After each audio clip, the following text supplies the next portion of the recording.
Es un gusto tenerlos de vuelta en este plenario, del caso 3. Les voy a pedir que activen sus camaritas un momento, por favor. Así nos vemos. Todos y todas. Estamos presentes, excepto Rafaela, que dijo que no, porque no tiene camarita en su compu. En este grupo J3 le toca hacer la presentación del caso, el cuadro de hipótesis. El grupo J4 le toca presentar el trabajo de campo, presentar la red conceptual. ¿Está bien? Si les parece,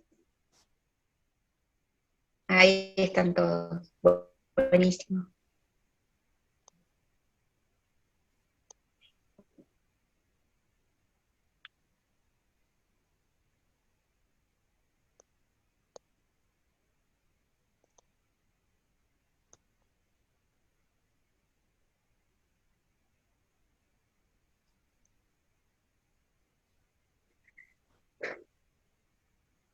Hola.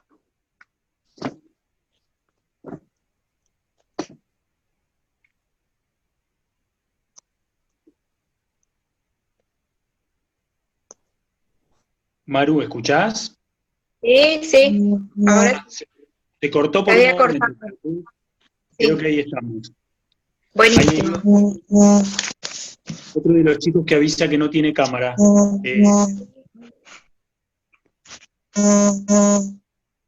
Christopher. Bueno. No.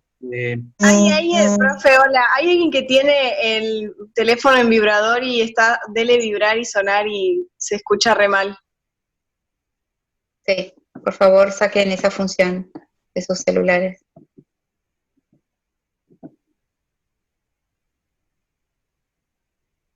Buenísimo. Bueno, ¿podemos empezar? Vale. Cristo, hay un compañero. Salir del Zoom y volver a entrar y yo te admito.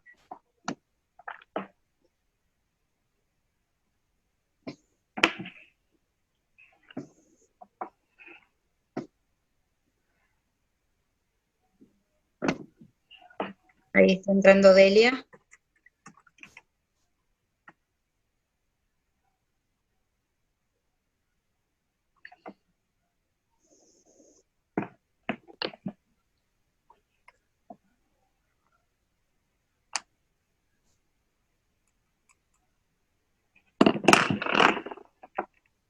Bueno, podemos comenzar, ¿les parece? El grupo J3 va a compartir pantalla, por favor. Ahí mi compañera Agustina la está compartiendo, me parece. Okay. ¿Se escucha bien? Sí. Buenísimo. Bueno, nosotros somos el grupo J3. Estamos a cargo de la profesora Maru y del profesor Luciano Diocares. Y este es el caso número 3 de Catalina Esteves. Siguiente diapo. Pasala, Agus.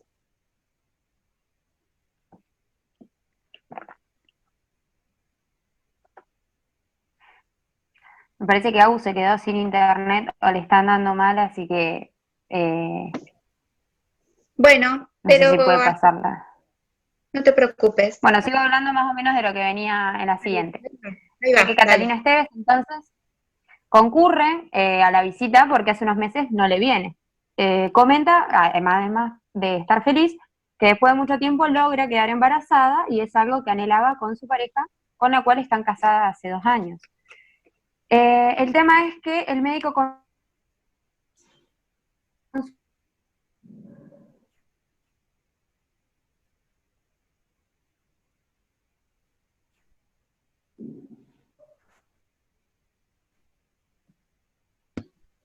¿Hola? Sí. Te escuchamos, se había cortado. Cami, no se escucha.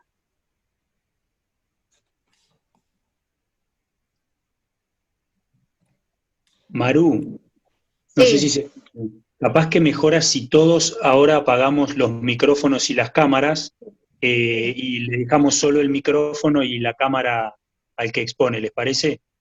sí, sí. ¿Ahí me escuchan? Sí, Sí, ahora sí se escucha. Ay, se me cortó la luz en el pueblo, perdón. Bien. Entonces dice que el médico consulta sobre el nombre de su marido. Ese es el problema.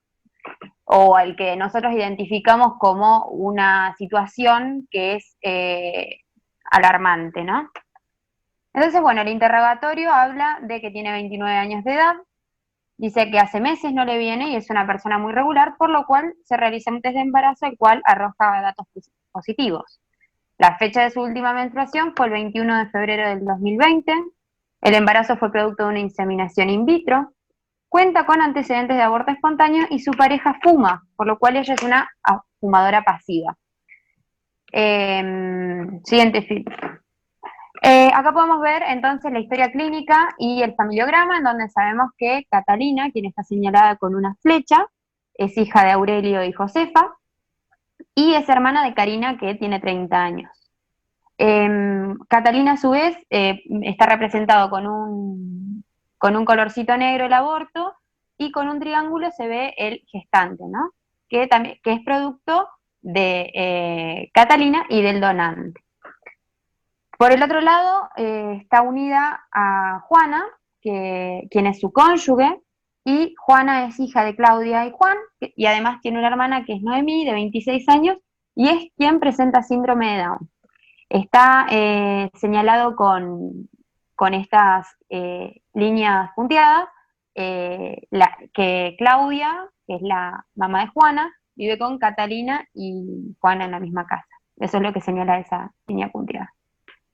En la siguiente diapo podemos ver que está el examen físico, que da datos normales: un peso de 68 kilogramos, una talla de 1,66 m, una frecuencia cardíaca de 80 pulsaciones por minuto, una frecuencia respiratoria de 22 por minuto, temperatura axilar, de 37 grados centígrados, tensión arterial de 90/60 milímetros de mercurio, abdomen blando, depresible, indoloro a la palpación superficial y profunda, cabeza y tórax normales, al igual que el examen de mama.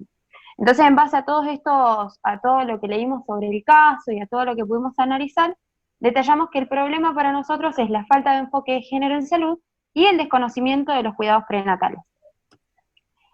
En la siguiente diapo podemos ver que en base a estos cuadros, que son los que hacemos y realizamos en la fase 1, de lo que sabemos, lo que no sabemos, las hipótesis, los objetivos de estudio, voy a dar pie para que mis compañeros empiecen a hablar sobre las hipótesis que detallamos como las más importantes a nuestro parecer. Bueno, sigo yo. Disculpas de antemano, se me había roto un poquito el micrófono y no podía ni escuchar ni hablar.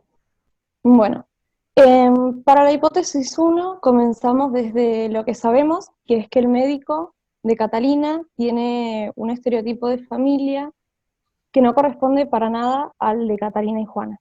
Y lo que no sabemos sería cuáles de estos modelos de familia son los que rigen actualmente y los que deberíamos conocer.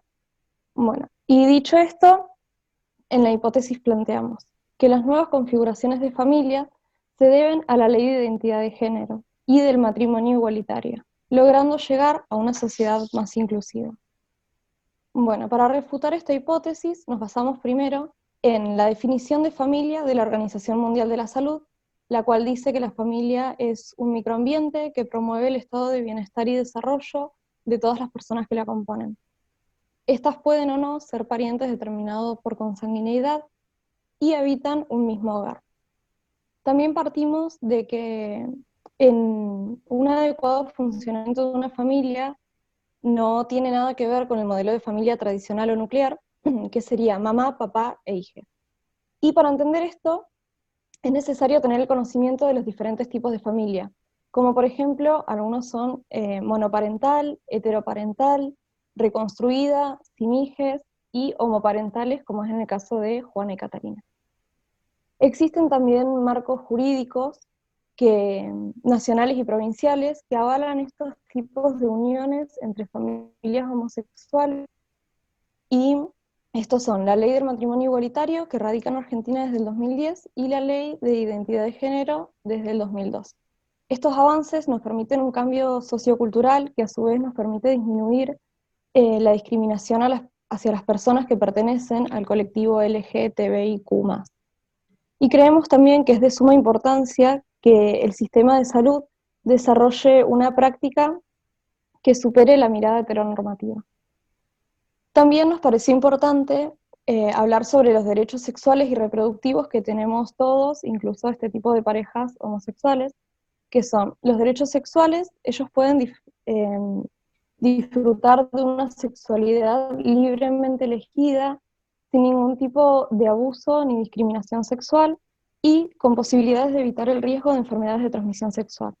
Y los derechos reproductivos representan la posibilidad que ellos tienen de elegir sin discriminación tener o no tener hijos, el momento, cuántos y con quién tenerlos. Y bueno, con esta información planteada, damos entonces por aceptada esta hipótesis,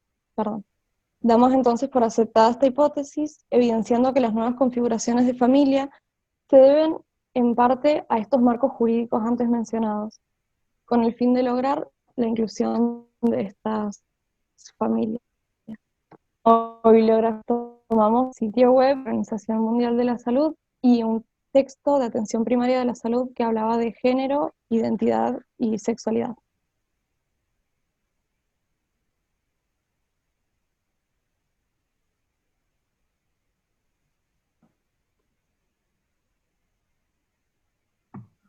Bueno, esta es la hipótesis 2 que dice que el abordaje de las consultas debe ser bajo un enfoque de género y perspectiva de derechos de salud, utilizando un lenguaje inclusivo para evitar prejuicios y discriminación.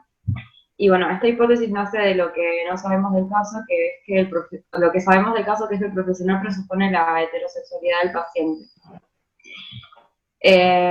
Para refutarla, después de investigar, supimos que las personas que no entran dentro de la norma cisgénero heterosexual siguen experimentando discriminación en el cuidado de la salud, que se caracteriza por la invisibilidad, uso de nombres incorrectos o cuando se les niega la atención.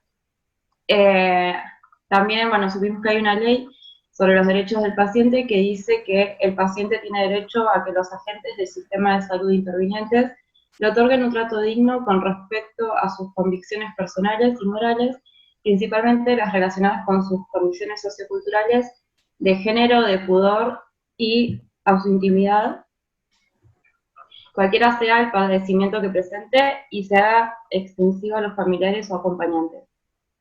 Entonces remarcamos que la discriminación no es solo antiética, sino que también perjudica la atención integral de la salud del paciente.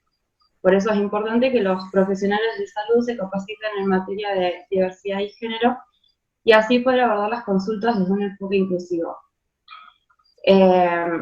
Incluir estas variables en la historia clínica y en la entrevista clínica garantiza que el paciente sea respetado en sus encuentros a lo largo de la clínica, y que se brinden las opciones de detención y tratamiento pertinentes para el paciente.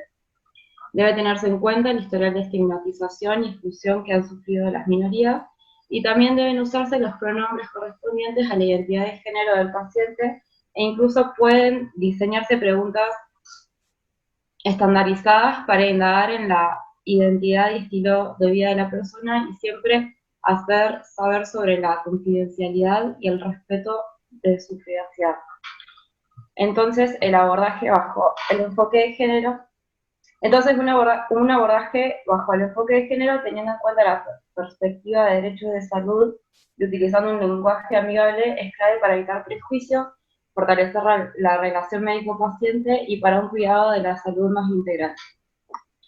En base a esto, aceptamos esta hipótesis.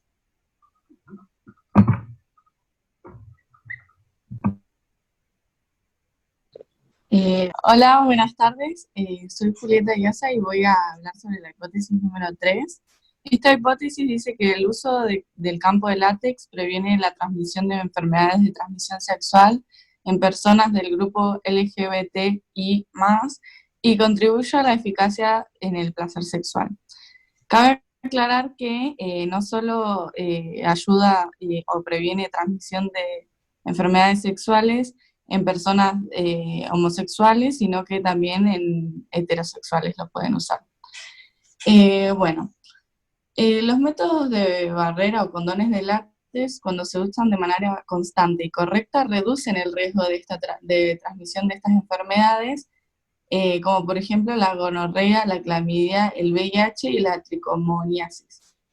Estas ETS se transmiten por vía sexual mediante las secreciones genitales, y los estudios de laboratorio demostraron que el látex ofrece una barrera impermeable a las partículas del tamaño de los microorganismos de estas enfermedades. Existen preservativos tanto masculinos como femeninos de látex, y en cuanto al femenino, a veces es muy caro, entonces se recurre al campo de látex, que es una superficie muy fina que se realiza a partir de un preservativo, que también sirve para protegerse de infecciones de transmisión sexual, y para cuando se practica sexo oral, o en el caso de frotar genitales entre mujeres. Por esto es que sirve para el caso que estamos viendo entre una pareja de dos mujeres homosexuales. Y en cuanto al placer, cada uno opina distinto, obviamente, pero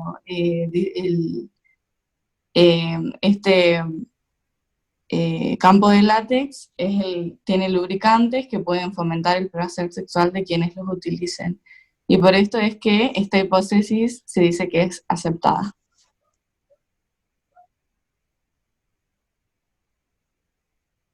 Hola, ¿se me escucha? Sí. Sí, sí. Sí, Joaquín. La 4.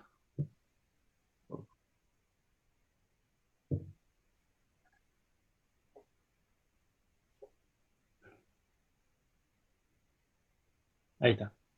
La hipótesis 4 dice, hay posibilidad de que el futuro neonato presente síndrome de Down, ya que siempre hay una posibilidad de mutaciones durante el desarrollo embrional.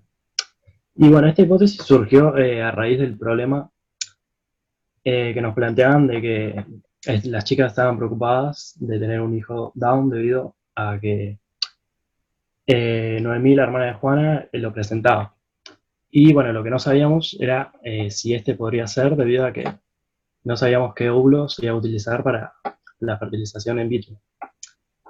Y bueno, después de investigar cómo era que se originaba este síndrome, nos dimos cuenta que sí, que era afectada.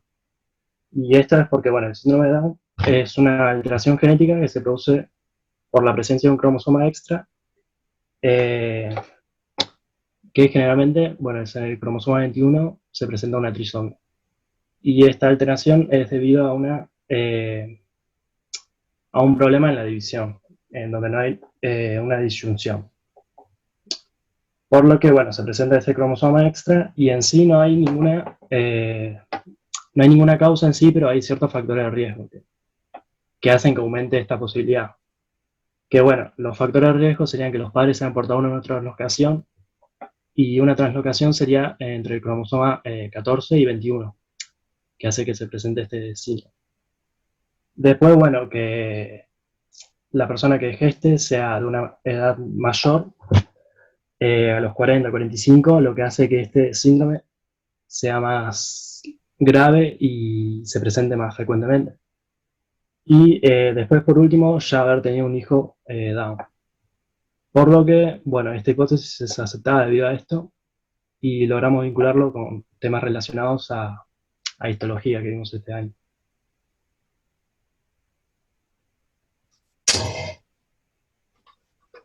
Bueno, yo soy Candela Pino y voy a hablar de la última hipótesis, la número 5. Esta hipótesis surgió en base a que en el caso de Catalina se lee que ella tiene su carnet de vacunas incompleta, y lo que nosotros no sabemos es cómo afecta esto al embarazo o a la madre. Entonces la hipótesis que planteamos fue que el plan de vacunación incompleto conlleva posibles contagios de enfermedades que son prevenibles tanto para la madre como para el bebé. Después de plantear la hipótesis, estuvimos investigando y bueno, encontramos que una vacuna es cualquier preparación que la función que cumple es de generar del organismo inmunidad frente a una determinada enfermedad, estimulando para que produzca anticuerpos que nos protegen de futuras infecciones, ayuda a nuestro sistema inmune. Es un medicamento biológico que está constituido a partir de microorganismos que pueden ser bacterias o virus muertos o atenuados. Por lo general son necesarias varias dosis espaciadas así en el tiempo para lograr que la inmunidad se mantenga con más tiempo. De ahí la importancia de atender el calendario de vacunas. Durante los embarazos, las madres vacunadas le transmiten estas proteínas, o sea, los anticuerpos, a los bebés. Y los anticuerpos proporcionan cierta inmunidad contra alguna enfermedad durante los primeros meses de vida. Todas las mujeres embarazadas reciben la vacuna de la influenza, de la tos ferina, de la gripe, del tétanos y de la difteria. Por eso, en base a todo esto, llegamos a que la hipótesis número 5 es aceptada.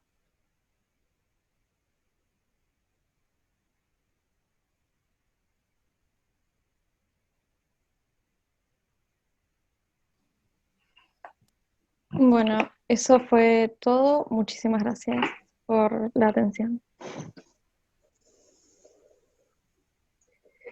Les pregunto al grupo J3, ¿alguna conclusión pueden hacer de este caso, de todas las cosas que han investigado? Porque abarcaron un montón de temas, fueron sumamente amplios, está buenísimo todo lo que han hecho. Y yo podría decir que, llegamos a una conclusión de que es muy necesario que el personal de salud tenga inclusión, ¿no?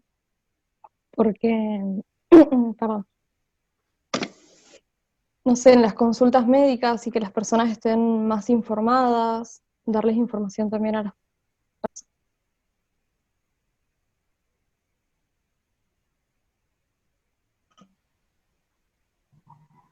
Estamos buscando la conclusión que pusimos en el trabajo, por eso si tardamos un poquito es porque Sí, no por la eso teníamos les puesta, pregunto. no la teníamos puesta en el Power, pero sí la hicimos en el trabajo del informe. Sí.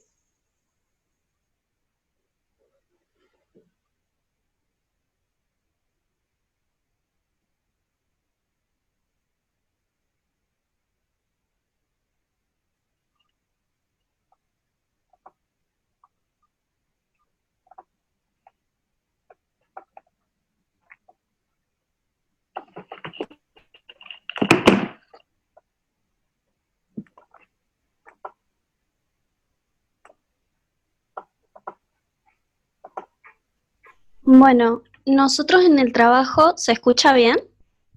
Sí, Candela. Ah, buenísimo. Escribimos que durante el desarrollo del informe nos fuimos dando cuenta de la importancia de los cuidados prenatales y cómo abordar estos en cualquier situación que se presente. Además de que logramos aprender cómo ciertos factores externos, como el hecho de que ella era fumadora pasiva, afecta al desarrollo del bebé. Y también en la investigación y el taller realizado por la cátedra también se logró conocer más acerca de la situación que se vive más hoy en día, como lo es el caso de la diversidad sexual y el matrimonio igualitario, entre otras cosas que se tocó en el tema.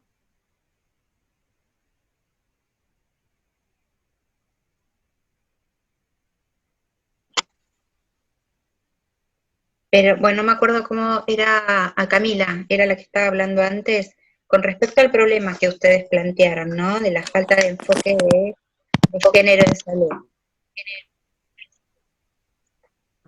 Sí, ¿a mí? Sí. ¿O qué podemos decir de ese problema que habían planteado? Así ya cerramos. Está muy bien lo que han hecho.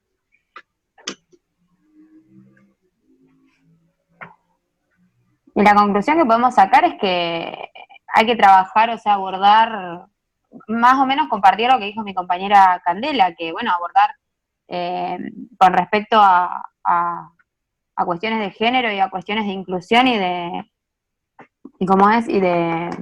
no sé, a ver si alguno me ayuda, pero de perspectiva de género, estos temas de, de las nuevas comunidades, ¿no?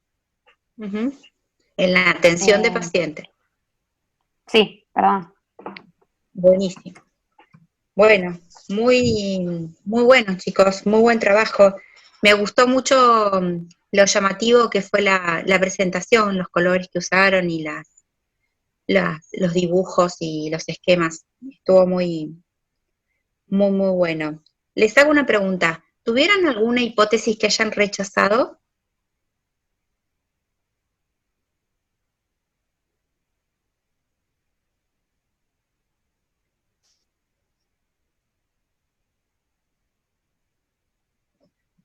¿Se cortó? ¿Hola?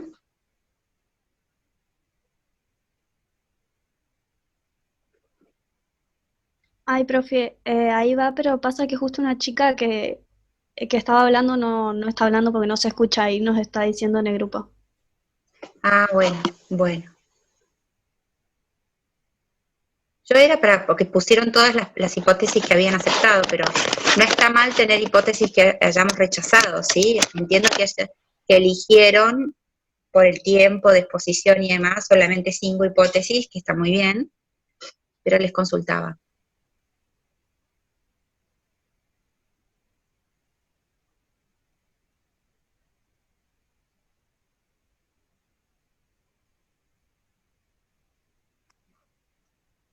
Bueno, si les Sí, parece, sí, creo que teníamos una sola rechazada en realidad. Cuando estábamos bien, eligiéndolas para el Power, nos fijamos y estaban casi todas aceptadas cuando lo íbamos poniendo, pero solo teníamos una que estaba rechazada. Y no pensamos que era tan importante para el trabajo. Por eso no la pusimos. perfecto. Perfecto. Ahora lo que vamos a hacer es preguntarles a los otros compañeros si quieren compartir el problema que plantearon de los otros grupos o alguna hipótesis que no haya sido expuesta de los temas que ustedes se pusieron, ¿no? En estas 5 hipótesis. ¿Algún otro grupo quiere compartir una hipótesis que no haya sido contemplada por el grupo que expuso?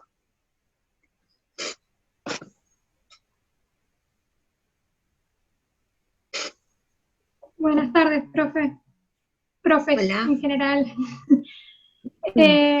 Nosotros, si bien teníamos algunas hipótesis parecidas, como nosotros planteamos el problema desde otra perspectiva, no priorizando en sí lo de diversidad sexual, muchas de nuestras hipótesis están orientadas hacia los cuidados prenatales, como por ejemplo la toma de vitaminas prenatales, los signos de alarma durante el embarazo y todo eso. Bien, muy bien. ¿El problema, te acordás? ¿Lo tenés ahí a mano? ¿Cuál era tu Sí, lo problema? tengo acá. Nosotros pusimos como problema el desconocimiento de las personas gestantes sobre los riesgos del embarazo y los cuidados prenatales. Mira, muy bien, muy buen problema. ¿El otro grupo quiere compartir algo?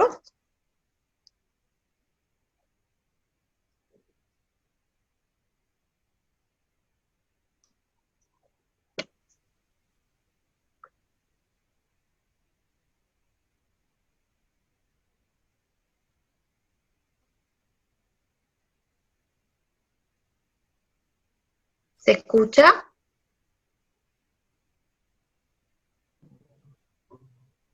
Se escucha bien, mal, ¿eh? Ah, bueno.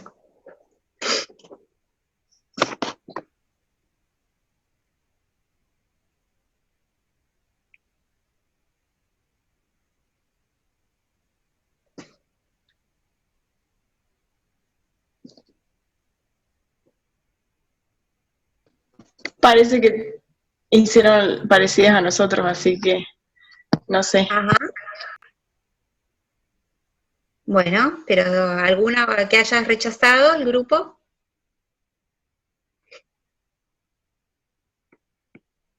Nuestro grupo en particular no rechazó muchas, hay una sola rechazada.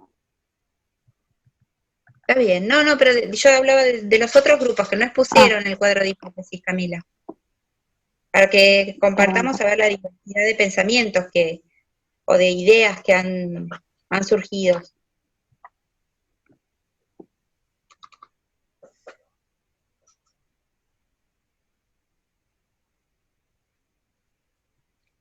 El grupo, nos queda, me parece, el grupo J6, Maru. No sé si el Claro, grupo sí. J6 Es el coincide, mío. lo que pregunta Maru es si coincide en el problema más o menos como los otros dos grupos y si hay alguna hipótesis que pueda aportar algo nuevo. Nosotros, el grupo J6, también enfocamos el problema en cuanto a la salud prenatal y pusimos que como problema la falta de programación de actividades educativas para personas gestantes en relación con la salud prenatal. Bien. ¿Y tuvieron por ahí, hipótesis que rechazaron? ¿Querés contarlas? a ver si encuentro alguna rechazada. La hipótesis 3. Que pusimos, el carnet de vacunas incompleto en una embarazada aumenta el riesgo de muerte en el periodo neonatal, ya que falla el sistema inmunológico. Bueno, ¿y qué vieron ahí?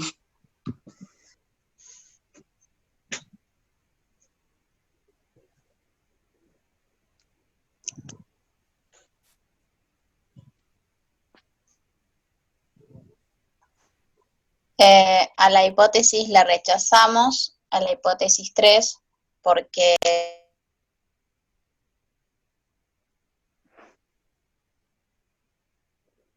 no quiere decir que falla el sistema inmunológico de la mujer gestante.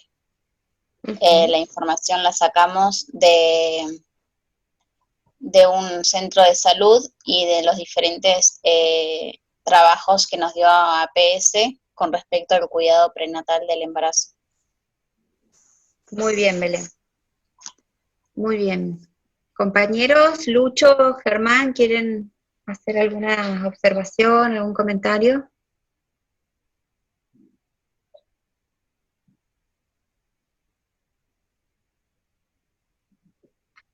No sé si está Luchito. Yo les hago una consulta.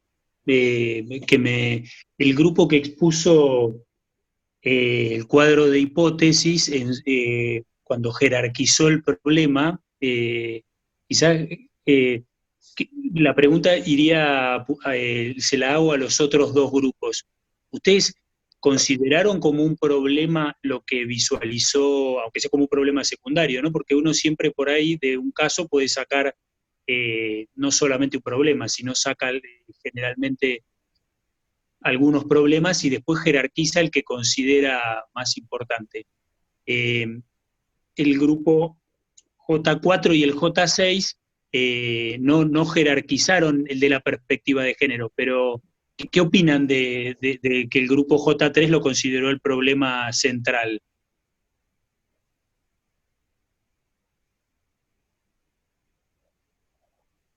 ¿Ustedes lo habían visualizado como un problema?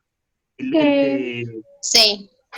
En el J4 lo habíamos visualizado como un problema, pero como que sentimos que no teníamos tampoco la suficiente información en el caso como para llevarlo a que sea principal.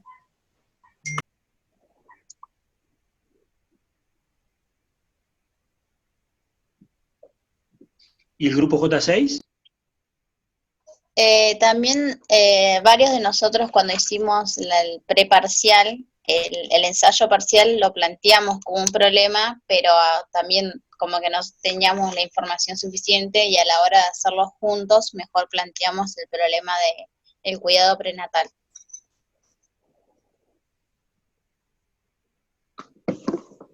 A mí particularmente me pareció que como que costó agarrar el problema porque, no sé, a primera lectura lo primero que pasó es que lo que llamó la atención es el hecho de que haya dado por entendido y por hecho que era una pareja heterosexual. Entonces, cómo se sorprende, cómo queda en esa situación fue lo que se pudo como visualizar, o al menos personalmente, como problema, ¿no? Pero... Claro, aparte no es que decía que la embarazada no sabía qué hacer o no sabía los controles que se tenía que hacer o algún otro dato sobre control prenatal, no estaba muy claro el problema, así que decidimos atacarlo más que nada por ese lado de la perspectiva de género.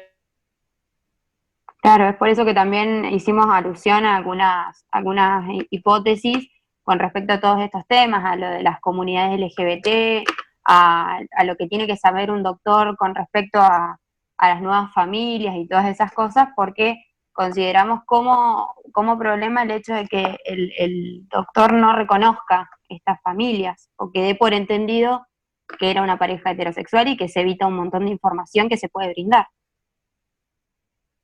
Esa era mi pregunta, en realidad, que el primer grupo que lo expone, lo pone como el problema más jerarquizado, el problema que ellos consideran más importante.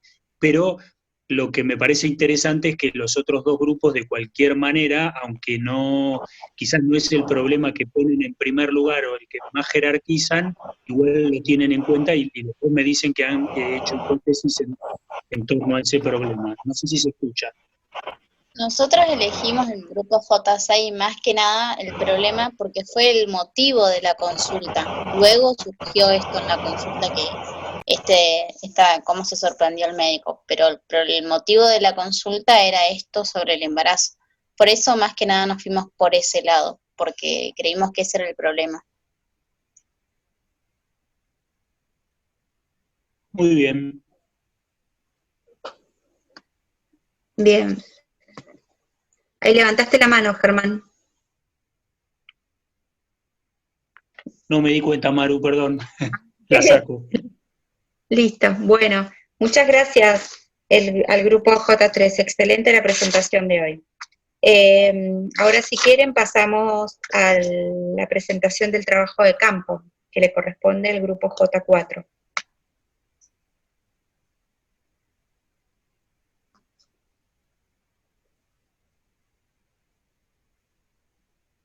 Eli, tenés el micrófono apagado. Ah, gracias. Creí que había prendido el micrófono, pero parece que prendí la cámara. Bueno. Bueno, nosotros somos del grupo J4, y Comisión A y el tutor Germán Kaltenbach, perdón si lo pronuncio mal. Y más que nada esta encuesta se trataba para ver, o sea, los objetivos de esta encuesta era ver cuáles eran los riesgos o cuáles eran los conocimientos que las personas con capacidad de gestar tenían acerca de los riesgos prenatales. Y bueno, nosotros no realizamos la encuesta, perdón. La encuesta alcanzó a 573 personas de diferentes edades, niveles de educación, grupos sociales, ingresos, etcétera.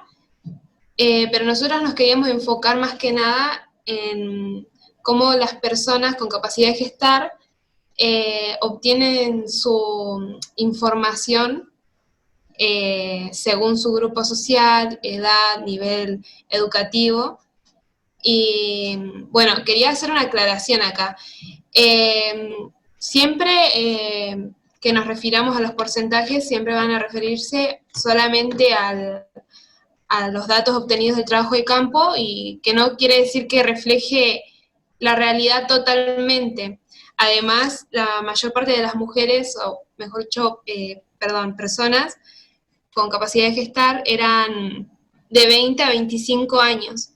Así que eso también puede influir en las conclusiones que sacamos. Bueno, cerrando paréntesis, nosotros acá hicimos un gráfico acerca del nivel de educación en relación a la edad, y observamos que el 68,11% de las personas entre 20 y 24 años tienen el secundario completo. Acá al lado del gráfico vemos el número de edad y las referencias de las edades según los colores. Y bueno, después vimos que el 57,08% de todas las personas de diferentes edades, o sea, más de la mitad, tenían el terciario completo o o incompleto. Bueno, después teníamos de que el 26,45% de entre 15 y 19 años, que se ve acá en las líneas celestes, tienen el secundario incompleto y un 1,62% completo. Y nosotros deducimos de acá de que puede llegar a deberse porque, lógicamente, chicas de 16 años todavía, o entre 15, 16 y 17, en ese rango de edad están cursando todavía la secundaria. Y bueno, también en las mujeres o personas entre 25 y 45 años de edad, digamos que en su total presentan más, me expresé mal, son más cantidad de mujeres entre 25 y 45 años que hicieron el nivel terciario completo en comparación con las mujeres entre 50 y 55 años. Y bueno, pasando a las cantidades de embarazos según la edad, podemos ver que el 70% de las personas con capacidad de gestar que tienen 20 años, vemos acá en la franja roja, no tienen hijos o no tuvieron embarazos, ¿no? Mientras que el 60% del total de las personas encuestadas no estuvieron embarazadas. Y también en el gráfico lo que pudimos observar es que a medida que las personas tenían más edad, tenían más hijos e hijas. Como podemos ver, por ejemplo, en la línea del eje de las X, podemos ver, por ejemplo, que en el número 2, en la línea celeste, o turquesa y azul, los rangos de edad entre 40 y 45 años tienen 2 hijos, ¿no? En un 20%, o un porcentaje mayor a 20%. Y nosotros dedujimos de esto que se puede ver a que las mujeres, mejor dicho, personas entre 20 y 25 años aproximadamente, no tienen hijos ni embarazos porque están más enfocados a la formación académica que a una maternidad.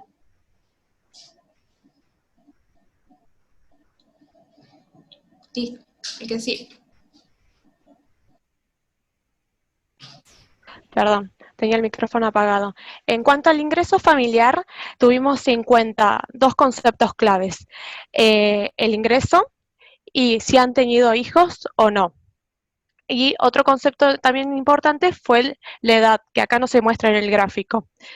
En cuanto a la edad, no pudimos sacar mucha información, ya que a pesar de, hay muchas variables que afectan a esto, ya sea si la persona que fue encuestada tiene hijos o no tiene hijos, si vive con sus padres, si trabaja, si vive sola o si tienes hermanos, etcétera. Pero sí pudimos sacar que el 67% de las mujeres están en un rango entre 25.000 y 75.000 pesos.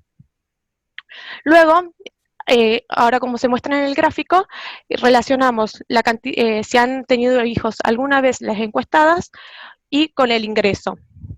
Y sacamos la conclusión que 69 mujeres del total que tienen hijos no llegan a la canasta básica propuesta por el INDEC. La canasta básica propuesta por el INDEC es de 42.000 pesos en la actualidad.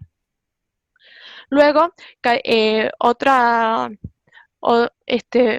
cosa que nos dimos cuenta fue que cada vez que iba aumentando el ingreso familiar, las mujeres tenían menos hijos. Por ejemplo, si vemos acá en 75.000 y 100.000 pesos, o más de 100.000, abarca mucho más la cantidad que no tienen hijos. Luego, otro enfoque que tuvimos en cuenta fue la cantidad, si han estado embarazada alguna vez y las viviendas que viven, el tipo de vivienda en la que viven. Y nos dimos cuenta, acá hay que tener en cuenta que las de si estuvieron embarazados alguna vez, las encuestadas tenían como opciones que un embarazo, 2 embarazos, 3 embarazos, más de 3 embarazos y que no estuvieron embarazadas. Entonces también acá en este gráfico, en la torta, se muestran personas que no tuvieron embarazos. Por eso sacamos, relacionando solamente con las embarazadas, pudimos sacar que las que tienen un solo embarazo, el 27,05% está alquilando de este 24,16%. Luego, el 67,05% tiene casa propia o prestada por un familiar, lo que vemos acá, del 72,32% en general. Y las mujeres que atravesaron 2, 3 o más embarazos también se distribuyen en alquileres o casa propia o prestada por un familiar. Luego, lo que quisimos saber fue los medios que disponen o usan para informarse y comunicarse.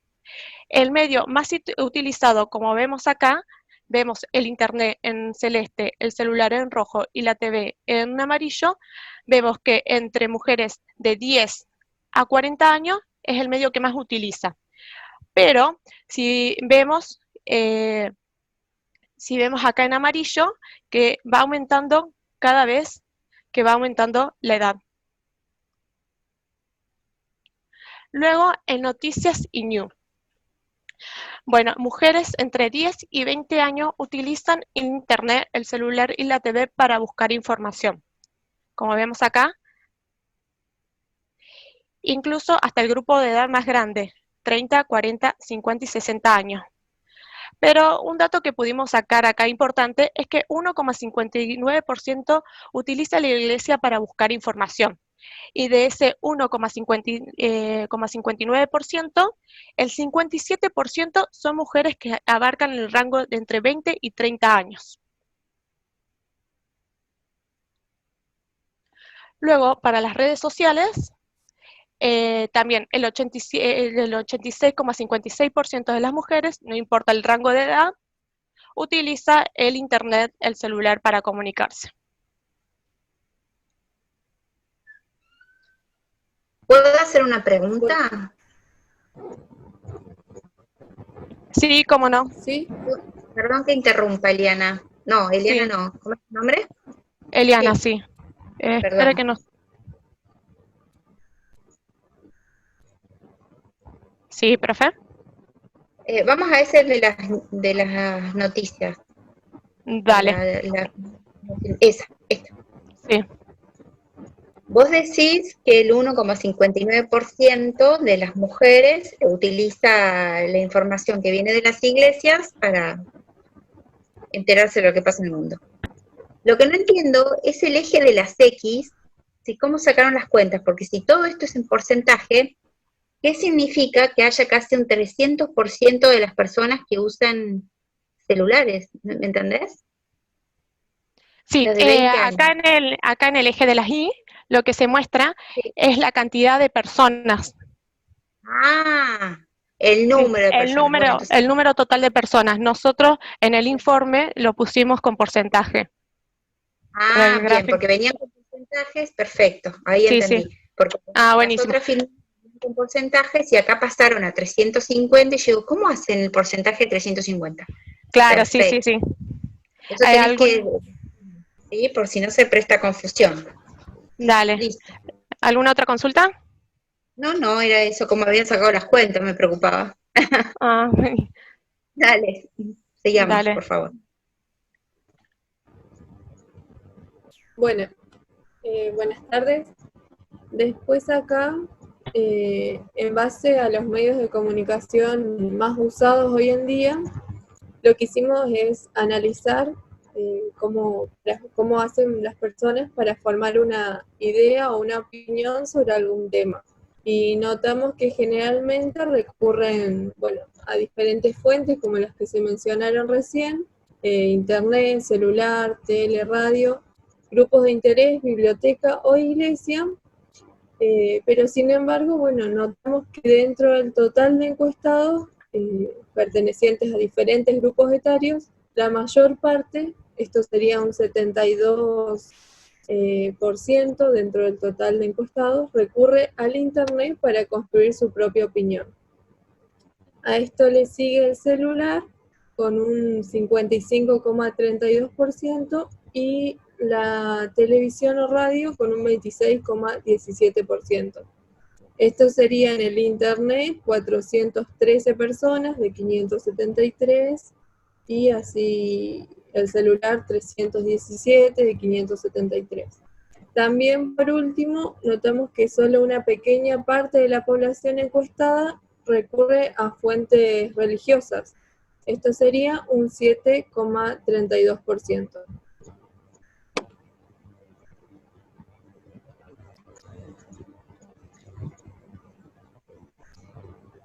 Bueno, en este gráfico decidimos reflejar las ocupaciones actuales de los encuestados en función de su edad. La gran mayoría dentro de los 20 años es estudiante. Esto sería el grupo etario de 20 años, un total era de 531. Y a estudiantes solo pertenecían 239 personas de los encuestados. Esto sería el 45% dentro de los 20 años es estudiante. Y depende de su familia un 24,71%. Otra ocupación predominante entre las mujeres de 20 a 40 años corresponde a un empleo formal. Esto sería el total de encuestados, de personas encuestadas de 20 a 40 años es de 180 personas. Solo 163 tienen un empleo formal. Esto sería un 90,55%. Y por último, también observamos que muy pocas mujeres, pocos encuestados son jubilados o reciben alguna ayuda del Estado. Sería 3,83%.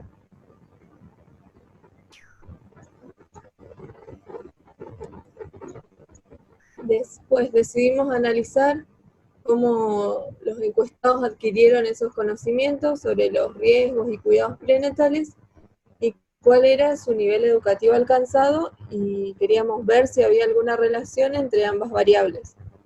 Para llegar a estos gráficos no tuvimos plazo, si es que hubieron o no. Y concluimos en que esta relación no existía porque la única mujer sin ningún nivel educativo alcanzado obtuvo información de un profesional de la salud. Bueno, por supuesto nos basamos en los datos que nos brindaba la encuesta y sabiendo y entendiendo de que puede reflejar la realidad o no.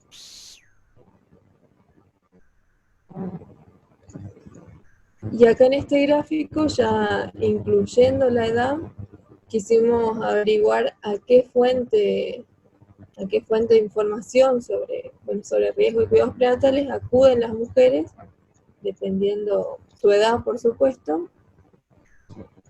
Si bien en el gráfico anterior era evidente que la mayoría de las encuestadas recurría a la experiencia de otras mujeres, o sea, el porque me lo dijo mi madre, hermano o amiga, profundizamos un poco más y nos dimos cuenta de que el 82,47% de las mujeres entre 10 y 20 años, esto sería 207 mujeres de 251 que pertenecen a esta franja etaria, entre 10 a 20 años.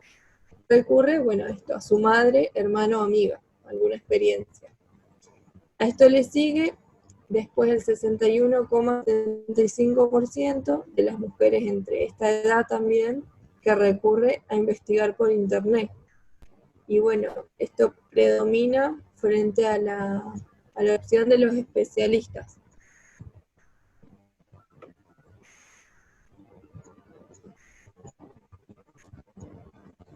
Bueno, acá, más allá de que muchas de las encuestadas no han tenido hijos, del total de encuestados, el 47,05% ha obtenido información de especialistas.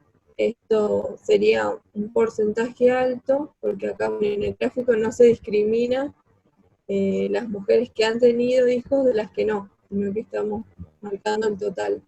Entonces, podemos decir, nosotras acordamos en esto de que continúa vigente la educación sobre estos riesgos y cuidados prenatales por parte de los profesionales de la salud.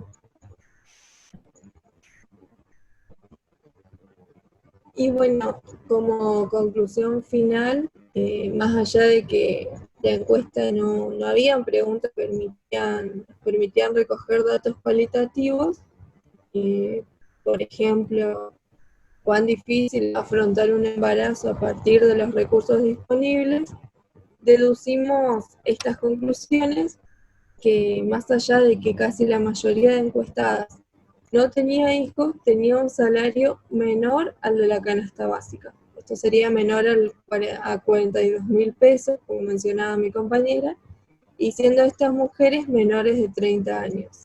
Después, los bajos niveles educativos o socioeconómicos no son un estorbo, ni tampoco un obstáculo o un impedimento a la hora de adquirir información sobre estos riesgos y cuidados prenatales, porque vemos que está a disposición varias instituciones o asociaciones que brindan información sobre este tema, como por ejemplo los centros de salud. Y también todas las mujeres tienen acceso a alguna fuente de información, ya sea educativa, religiosa, entre varias que estuvimos nombrando.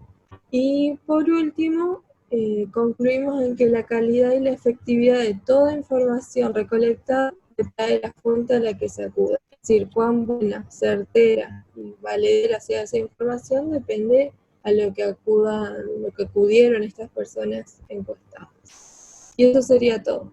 Muchas gracias. Bueno, muy bien, muy completo el trabajo, chicas. O chicos, no sé si hay varones en el grupo, perdón. Aparte del profe. Es interesante, ¿no? Estos que han podido encontrar ustedes, como que las mujeres, ¿se escucha? Sí, profe, sí Sí, se escucha. Sí, profe.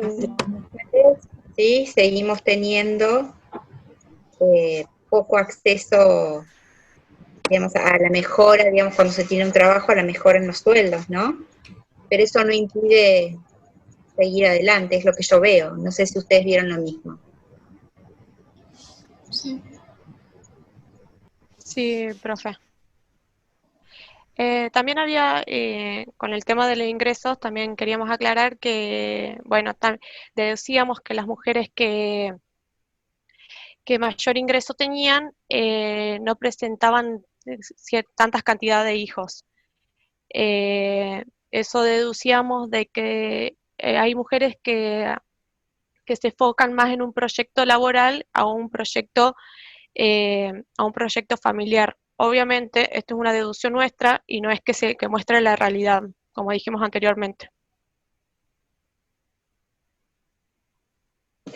Bien.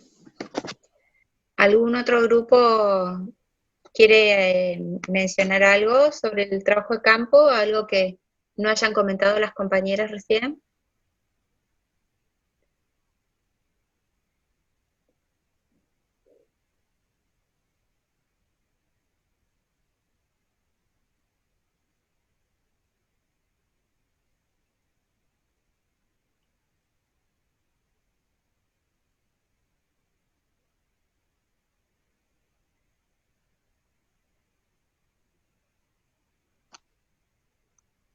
¿No?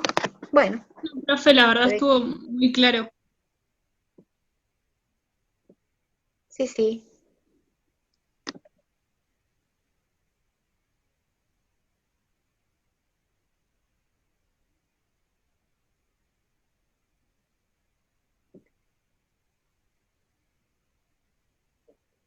Es interesante este dato que dice que no llega a cuánto era de la canasta básica.